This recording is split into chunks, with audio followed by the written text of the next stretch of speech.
지난 4일 오전 발생한 울진 삼척 산불은 213시간이 넘어서야 꺼졌습니다. 강릉과 동해에서 발생한 산불까지 포함하면 피해 면적이 2만 4천여 헥타르, 서울 면적의 40%가 넘는데요. 산불 피해만큼이나 오염물질도 상당히 많이 발생해 주변으로 퍼지는 모습이 위성에 포착됐습니다. 오늘 아침엔 이도성 기자와 함께 더 구체적인 이야기 나눠보겠습니다. 이도성 기자, 대기오염 물질이라고 하면 눈에 잘 보이지도 않을 텐데 어떻게 확인을 한 건가요? 네, 정지궤도 환경위성에 포착됐기 때문입니다. 대기 오염물질과 기후변화 유발물질을 관측하는 환경 탑재체로 살펴본 건데요. 환경부 소속 국립환경과학연구원은 이번 동해안 산불의 환경위성 영상 분석 결과를 공개했습니다. 파란 배경에 빨갛고 노란 부분이 주변으로 퍼져나가는 게 보이는데요. 자외선 에어로졸 지수 영상입니다. 지난 4일 경북 울진에서 산불이 발생하고 다음 날 강원, 강릉에서 추가 산불이 난 뒤 대기 중에 떠다니는 입자물질이 확산하는 모습입니다. 산불이 지속했던 기간 초미세먼지와 이산화질소, 일산화탄소 등이 평소보다 적게는 3.5배에서 많게는 24배까지 높게 나타났습니다.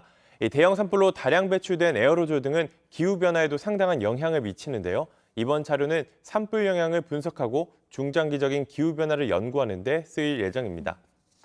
참 여러모로 피해가 컸던 산불이었습니다.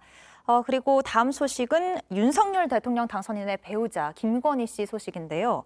인터넷 언론 서울의 소리에 대해서 이제 소송을 제기했었는데 어떻게 진행이 되고 있죠? 네, 인터넷 언론사 서울의 소리는 대선을 앞둔 지난 1월 중순 김건희 여사와의 통화 내용을 공개하겠다고 예고했습니다. 이 김 여사는 녹음 파일 공개를 막아달라며 법원에 가처분을 신청했지만 법원은 일부 사생활 관련 내용만 제외하고는 공개를 허용했습니다. 결국 그 내용이 공개됐고요. 그러자 인격권과 명예권 등을 침해당했다며 김 여사가 민사소송을 걸었던 겁니다. 김 여사 측 관계자는 여러 매체를 통해서 정치적 보복은 전혀 아니다 이렇게 말을 했습니다. 입에 담기 힘든 여성 혐오적 내용의 허위 사실을 여러 차례 방송했고 처음부터 계획적으로 대화를 녹음해 법을 어겼다는 주장입니다. 또 법원이 정한 공개 범위를 무시하고 사실상 전체 내용을 방송해 국민 알 권리 차원에서 적정 공개 범위를 지킨 다른 언론사와도 다르다고 지적했습니다. 손해배상 소송 역시 방송 직후인 지난 1월 제기했다고 못 박았습니다. 명백한 불법 행위에 대해 사과하고 적정한 후속 조치를 취할 것을 요청한다며 소취하는 그 뒤에 검토하겠다고 했습니다. 서울의 소리 측도 입장을 밝혔는데요. 법원 판결에 따라 녹취를 보도했다며 김건희는 대국민 사과하고 소를 취하기 바란다고 밝혔습니다. 네, 그렇군요. 그리고 서울 서초구에서는 살수 차량이 이 전신주를 들이받아서 이 주변의 아파트 단지가 정전이 되는 일이 있었다고요? 네, 어제 저녁 6시 40분쯤에 발생한 일입니다. 서울 서초동 한 도로에서 12톤짜리 살수 트럭이 낸 사고로 전신주 2대가 부러졌습니다. 다친 사람은 없었지만 주변 아파트 수백 세대에 1시간 30분 정도 전기 공급이 끊겼는데요. 한전 관계자는 아파트 구내 자체 차단기가 작동했고 전력 자체엔 문제가 없었다고 했습니다. 경찰은 살수차 운전자의 진술 등을 토대로 구체적인 사고 원인을 조사하고 있습니다. 네, 일단 다친 사람이 없다는 점이 좀 다행입니다.